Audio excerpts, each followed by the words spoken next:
पत्नी डॉक्टर, बेटी आईएएस, पिता ऑफिसर। कौन है ओम बिरला, जिन पर मोदी ने जताया दूसरी बार भरोसा?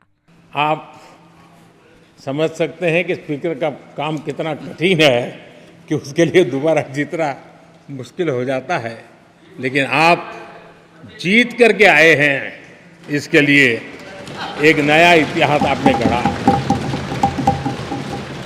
राधा मोहन सिंह, डी पुरंदेश्वरी और भर्तृहरि मेहताब का नाम होना था फाइनल, फिर ओम बिरला कैसे चुने गए?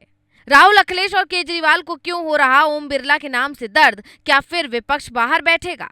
मोदी शाह के पास जब स्पीकर पद के लिए कई सारे विकल्प मौजूद थे, तो फिर ओम बिरला का नाम ही दूसरी बार उन्होंने क्यों फाइनल किया? बहुत बड़े बड़े दिग्गज इस बात को समझ नहीं पा रहे हैं। जिस दिन स्पीकर पद के लिए नामांकन हुआ, उससे 24 घंटे पहले मोदी के सामने 3 बड़े सांसदों के नाम स्पीकर पद के लिए थे, जिनमें से तीनों ही बड़े दावेदार थे।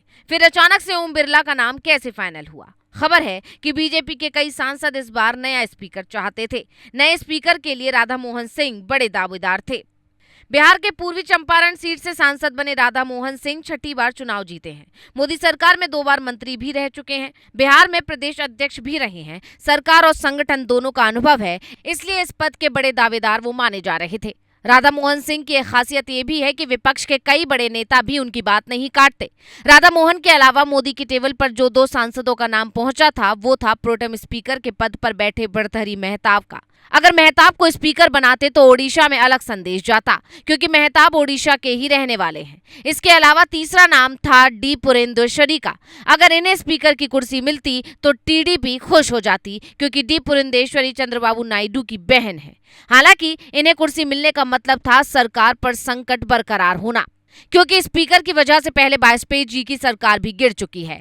इसीलिए जब मोदी जीत के तुरंत बाद आडवाणी से मिलने गए थे, तो उन्होंने ये किस्सा भी सुनाया था, जिसके बाद मोदी ने तय किया था कि स्पीकर की कुर्सी पर एक ऐसे नेता को होना चाहिए जो सदन को शानदार तरीके से चलाकर दिखाए। अनुभव होना ना होना अलग बात है। विपक्ष की संख्या ज्यादा है, तो इस बार हंगामा होने की आशंका भी ज्यादा है। इसलिए ओम बिरला जैसे नेता इस पद के लिए परफेक्ट बैठते हैं। राजस्थान से आने वाले ओम बिरला बूंदी से लगातार तीसरी बार सांसद बने हैं। पिछली बार जब स्पीकर बने तो खूब सवाल उठे।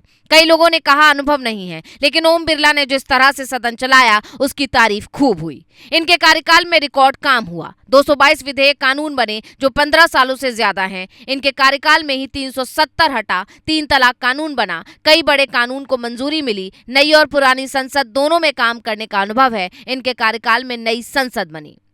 अब इनके ही कार्यकाल में हो सकता है कि एक देश एक कानून और एक देश एक चुनाव जैसे बड़े कानून सदन में आए, और इस वक्त ओम बिरला की भूमिका बड़ी हो जाती है, क्योंकि स्पीकर का काम होता है शांति से सदन चलाना। ओम बिरला एक्शन लेने में देरी नहीं करते। अगर विपक्षी सांसद हंगामा करते हैं तो तुरंत उन्हें समझाते हैं। कोई नहीं मानता तो मार्शल बुलाकर बाहर करवा देते हैं, सदन से सस्पेंड करवा देते हैं। यही अंदाज राज्यसभा के सभापति का भी है। इसलिए जनता का पैसा बर्बाद ना हो और सदन शांति से चले, इसके लिए मोदी सरकार ने ओम बिरला पर भरोसा जताया है, जिनसे इस बार विपक्ष इसलिए चिढ़ रहा है क्योंकि स्पीकर के नाम पर उससे चर्चा नहीं हुई।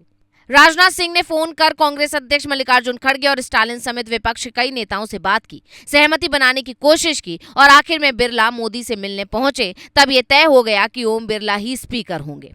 ओम बिरला के पिता ऑफिसर रहे हैं, पत्नी एमबीबीएस डॉक्टर हैं, बिटिया भी ऑफिसर है। 10 साल पहले भले ही ओम बिरला की कोई खास पहचान नहीं थी, लेकिन आज ओम बिरला की गिनती लोकसभा के उन अध्यक्षों में होती है जो देर रात तक सदन चलाने से भी पीछे नहीं हटते। शायद यही वजह है कि मोदी ने अच्छे काम करने वाले मंत्रियों को जब रिपीट किया, जिन्होंने अच्छा नहीं किया उन्हें एग्जिट का रास्ता दिखाया, तो स्पीकर के पद पर बैठे ओम बिरला को भी दोबारा से बुला लिया। Bureau report, global Bharat TV.